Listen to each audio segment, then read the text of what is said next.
Ketahanan pangan lokal dan stunting sangat berhubungan dengan erat karena ketersediaan dan akses pangan yang bergizi berhubungan secara langsung ke pertumbuhan anak dan perkembangan anak. Hah? Kok bisa? Yuk simak penjelasannya. Ada mau ngobrol nih. Bu Anin, gimana ya anak saya itu kurus dan tingginya itu nggak kayak teman-teman seusianya. Padahal dia makannya itu banyak, walaupun cuma tiap harinya makan mie sama nasi aja. Bunita, itu bisa jadi tanda-tanda stunting loh, Bunita. Anak saya juga dulu kayak gitu, tapi ternyata makan itu bukan cuma soal kenyang, Bunita, tapi gizinya harus diperhatikan juga. Saya pikir makan itu cukup, yang penting anak saya itu kenyang aja. Ternyata nggak gitu, Bunita. Kata Ibu Posyandu, kalau makan itu gizinya juga harus diperhatikan seperti karbohidrat, protein hewani, sayur, buah, dan ASI saat bayi itu harus diperhatikan. Kalau tidak pertumbuhannya bisa terganggu.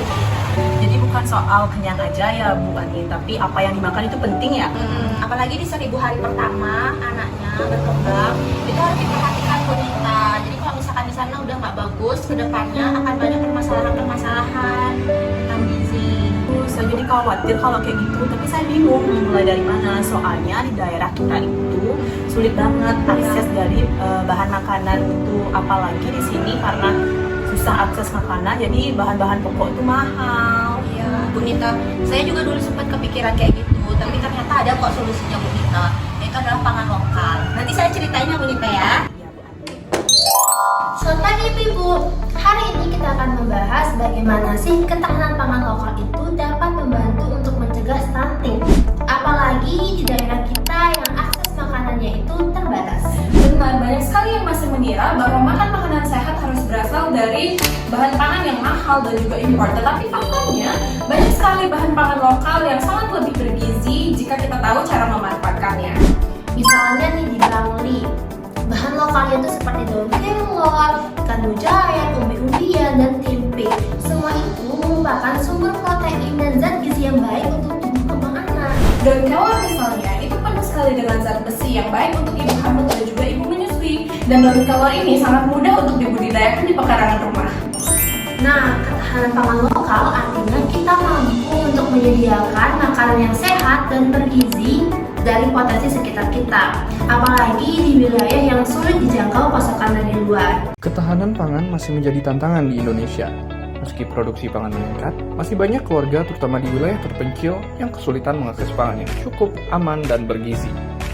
Ketahanan pangan adalah kondisi ketika setiap individu setiap saat memiliki akses fisik dan ekonomi terhadap pangan yang cukup, aman, bergizi, dan sesuai kebutuhan gizi untuk hidup sehat dan aktif. Biasa banget ya hari ini melihat ibu-ibu sudah paham bahwasanya ketahanan pangan bukan soal banyak-banyakan stok beras, tetapi mengenai bagaimana keluarga kita itu dapat mengakses makanan bergizi secara berkelanjutan. Iya, banyak yang baru tahu bahwa makanan seperti mujair, telur, daun kelor, bayam, bahkan singkong punya peran penting dalam mencegah stunting.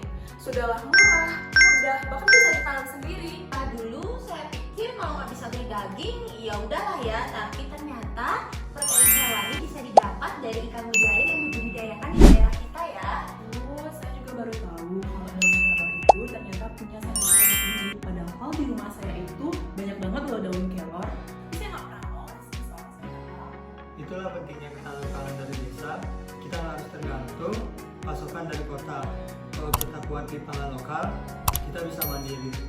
Dan lebih dari itu, ketahanan pangan juga merupakan pengetahuan dan keterampilan di masyarakat kita bisa membentuk kelompok tani dan juga kelompok gizi yang nantinya dapat membantu ketahanan pangan kita.